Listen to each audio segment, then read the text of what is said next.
আমরা পেয়েছি সাবেক বাংলাদেশের প্রধানমন্ত্রী শেখ হাসিনা। আপনাকে স্বাগত জানাই, আপনি আমাদেরকে সময় দিয়েছেন, এসেছেন আমাদের কাছে। আমাদের সাথে আরো থাকছেন প্রফেসর আসিফ নজরুল। আপনার কাছে যেতে চাই যে প্রফেসর আসিফ নজরুল, আপনি অনেক দিন ধরেই বাংলাদেশে আলোচিত একজনের মধ্যে থাকলে, বুদ্ধিজীবী হিসাবে, পরামর্শদাতা হিসেবে, অ্যাক্টিভিস্ট হিসেবে থাকলেও আপনি আসলে এখন সরকারে আছেন। আপনি মন্ত্রিত্ব কেমন উপভোগ করছেন? কেউ কেউ বলছেন যে আপনি আসলে আর আগের মতো সরব নাই, আপনাকে অনেক জায়গায় পাওয়া যাচ্ছে না, আপনার সেই প্রতিবাদী কণ্ঠস্বর অনেকে মিস করছেন। সেটা কি আপনি সরকারে আছেন সেই জন্যই, নাকি আপনার অন্য কোনো জায়গাও আছে যে জায়গা থেকে আপনি এটি জমা রাখছেন, পরে আমাদের সবার জন্য বলবেন? সবচেয়ে বড় কথা, মন্ত্রিত্ব কেমন উপভোগ করছেন? আছে প্রথমে আপনাকে ধন্যবাদ জানাচ্ছি, আমার যারা শ্রোতা আছেন তাদের সবাইকে ধন্যবাদ জানাচ্ছি। আগে আপনি আমাকে বলেন, আমার প্রোগ্রাম কি এখন দেখা যাচ্ছে? লাইভ স্ট্রিমিং হচ্ছে? আমি দেখতে পাচ্ছি লাইভ স্ট্রিমিং হচ্ছে। শুধু লাইভ স্ট্রিমিং হচ্ছেই না এই মুহূর্তে, জি আসিফ ভাই, আপনার প্রোগ্রাম শুধু এখন লাইভ স্ট্রিমিং হচ্ছেই না, অলরেডি আমাদের সাথে ৩,৫০০ দর্শক যুক্ত হয়েছেন। আমাদের সাথে নিশ্চয়ই আরো দর্শক যুক্ত হবেন। আমি দর্শকদের কাছে একটু ক্ষমা চেয়ে নিচ্ছি, প্রথমে আসলে আমরা লাইভ স্ট্রিমিং এটা করতে একটু দেরি হলো, সেজন্য। প্রফেসর আসিফ নজরুল, একটু বলবেন আপনি মন্ত্রিত্ব কেমন উপভোগ করছেন? জি, আপনি প্রথমে একটা প্রশ্ন করেছিলেন যে আমাকে আগের মতো সরব দেখা যাচ্ছে না। তো আমি একটু বিনীতভাবে বলি, আমার পক্ষে কি আগের মতো সরব থাকা শোভা পায় কিনা। কারণ আগে আমি ছিলাম অ্যাক্টিভিস্ট টাইপের, ওপিনিয়ন মেকার টাইপের। এখন আমি সরকারে, আগে যে একটা ফ্যাসিস্ট সরকার ছিল, যে সরকার জনগণের ভোটে নির্বাচিত ছিল না, তারা যা ইচ্ছা করছিল দেশে, আমরা সেটা সবসময় প্রতিবাদ করতাম। অনেকে প্রতিবাদ করতেন, বিদেশ থেকে অনেকে করতেন, দেশ থেকে করতেন, সবসময় আমি এটা প্রতিবাদ করতাম। সেই জন্য আমাকে প্রচুর মূল্য দিতে হয়েছে জীবনে। কিন্তু তখনকার যে সরকার, সেই সরকার কি এখন দেশে আছে? এখন তো সরকার পরিবর্তন হয়েছে, এখন পরিবর্তিত একটা পরিস্থিতি এসেছে। আরটা হচ্ছে, আগে আমার যে রোলটা ছিল, আমি তো সরকারে ছিলাম না, আমি এখন সরকারে। এখন আমি যদি সরকারে কোনো কাজের সমালোচনা করি, তাহলে এটা তো খুব শোভা পায় না, মানুষ বলবে যে তুমি নিজেই তো সরকারে আছো। থার্ড জিনিস হচ্ছে, আমি তো একটা গোপনীয়তার শপথ নিয়েছি। তো গোপনীয়তার শপথ নিলে আমি অনেক কিছু তো প্রকাশও করতে পারবো না, এটা তো খুব অশোভন হবে এবং আমার শর্ত ভঙ্গ হবে। আমি তো জীবনে কোনোদিন কোনো গোপনীয়তার শপথ নিয়ে তো আমি কোনো দায়িত্ব পালন করি নাই।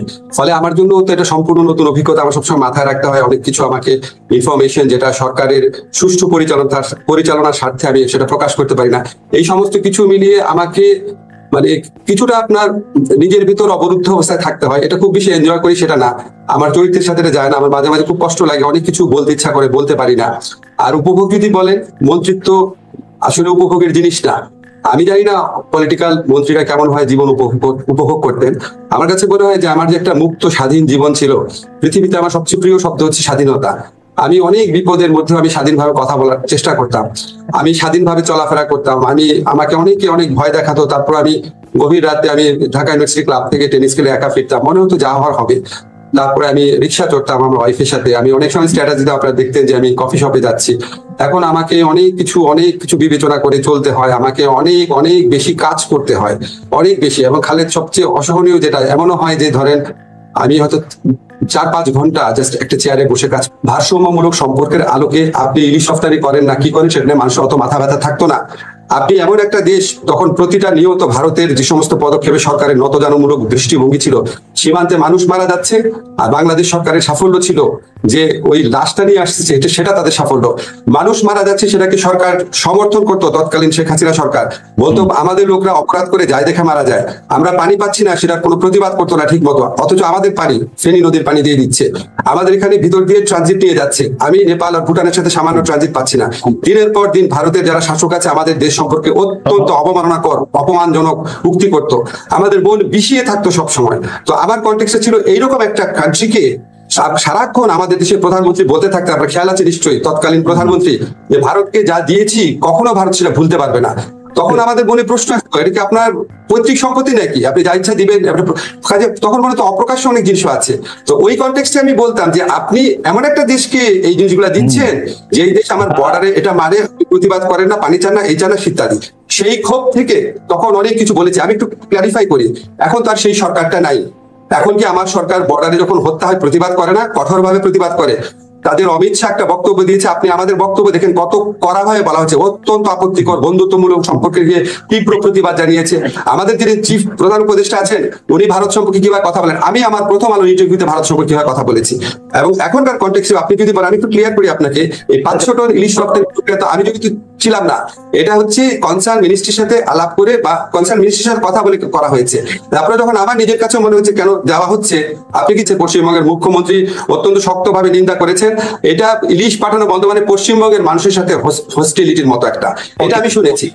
আমরা পরের ইস্যুতে যাই। আমরা একটি জায়গায় আপনি বলেছিলেন, আমি আপনাকে উদ্ধৃত করছি, এটাই ভারত প্রসঙ্গ, যে আমরা পত্র পত্রিকায় পড়ি 26 লাখ ভারতীয় বাংলাদেশে চাকরি করে, বাংলাদেশের ছেলেরা চাকরি পায় না, রাস্তায় রাস্তায় ঘুরছে, আর ভারতের ছেলেরা চাকরি করছে। আপনি সরকারে আসার পরে এই বিষয়টি সম্পর্কে আপনার আপডেটেড মন্তব্য কি? আচ্ছা, ভারতীয় এখন কি করছেন?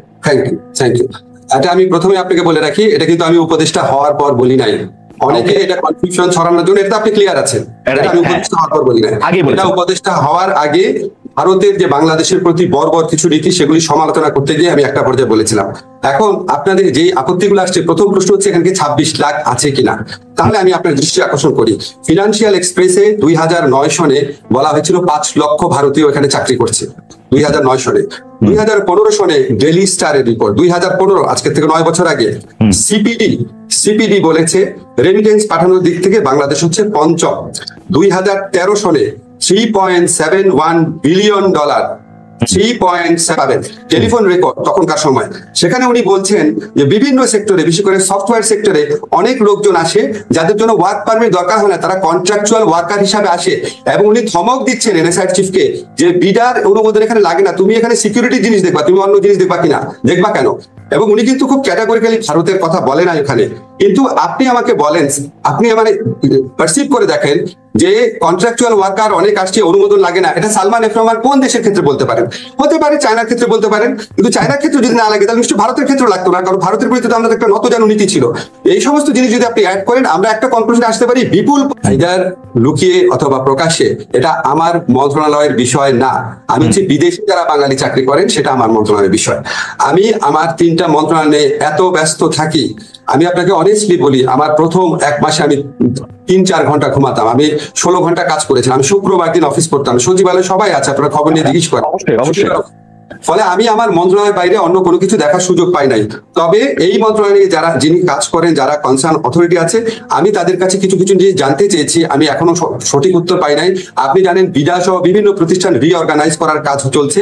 আমি আপনাকে এইটুকু অ্যাসিউরিটি দিতে পারি যে অন্য কোনো উদ্যোগ থাকতে পারে, কিন্তু আমার উদ্যোগ অবশ্যই থাকবে ভারতীয় শুধু না, এই দেশে যারা চাকরি করে তাদেরকে প্রপারলি চাকরি করতে হবে। যদি বাংলাদেশে স্কিল ওয়ার্কার থাকে, অন্য দেশ থেকে আপনি ওয়ার্কার আনতে পারবেন না।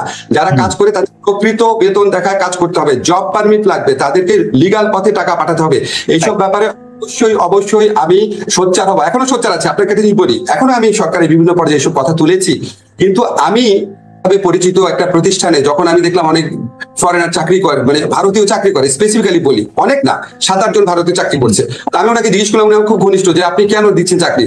বলে শেখ হাসিনার গভর্নমেন্টের আমলের কথা, বলে উনাদেরকে চাকরি টাকরি না দিলে সরকার ভাবে আমরা অন্য পক্ষের লোক। এইরকম একটা সিচুয়েশন দেশে বিরাজ করতো। এখন আপনার এই সরকার পরিবর্তনের পর নিশ্চয়ই ওই লোকগুলোকে আর কাজে রাখা হবে না, বুঝতে পারছেন? ওই প্রয়োজনীয়তা নাই। ফলে আপনি অ্যাকচুয়াল নাম্বার পাবেন কিনা আদৌ সেটাও সন্দেহ আছে, কাছাকাছি নাম্বার পাবেন। আমরা সেই হিসাবে তারা পুলিশকে অকথ্য গালাগালি করে বলছে, তোরা শেখ হাসিনার পুলিশ না, মাইরা তোদেরকে ঝুলায় রাখবো, আমাদের ধাক্কা দিস। মানে পুলিশের তো তখন মরালিটি নাই। কিছুদিন আগে পুলিশের বাহিনীর সদস্যরা হাজার হাজার ছাত্র জনতাকে হত্যা করেছে, সেই পুলিশ কি ওই মরাল কারেজটা থাকে? তখন আমরা বিভিন্ন পদ্ধতি বের করা শুরু করলাম। আমি বললাম, আচ্ছা ঠিক আছে, আমাদের যারা বিচারকরা আছে ওনাদেরকে রিকোয়েস্ট করলাম যে আপনারা তো যে কোনো সময় ইচ্ছা করলে শুনানি করতে পারেন, তাহলে সকাল 7টায় শুনানি করেন।